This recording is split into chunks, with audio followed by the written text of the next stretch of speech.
Welcome to Guide Guru. We hope this video helps. You begin by opening Live Karo and signing in.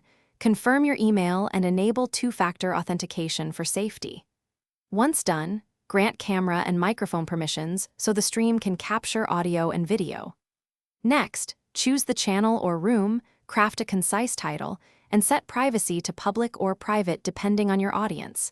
This affects discovery and who can join. Make sure to preview the camera and audio levels before you hit the Go Live button so there are no surprises. You now configure the middle of your session. Pick resolution and bitrate to balance video quality with viewers' bandwidth. Lower bitrate for mobile viewers. Then add overlays or branding assets and assign moderators to manage chat. Scheduling segments helps keep pacing and expectations. Also enable chat filters and auto-moderation to block spam and abusive content and adjust latency for real-time interaction or lower buffering. While doing this, test stream scenes and transitions so the audience sees smooth changes during the broadcast.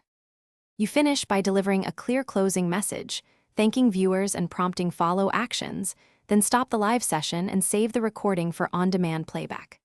Once complete, review analytics for viewers, watch time, and peak concurrency to learn what worked. If problems occur, dropped frames, audio out of sync, or failed streams, restart the app, verify camera/mic permissions, test on a different network, and reduce bitrate. These steps quickly isolate the cause, so you can resume with minimal downtime. Thanks for watching. Consider subscribing if we helped you today.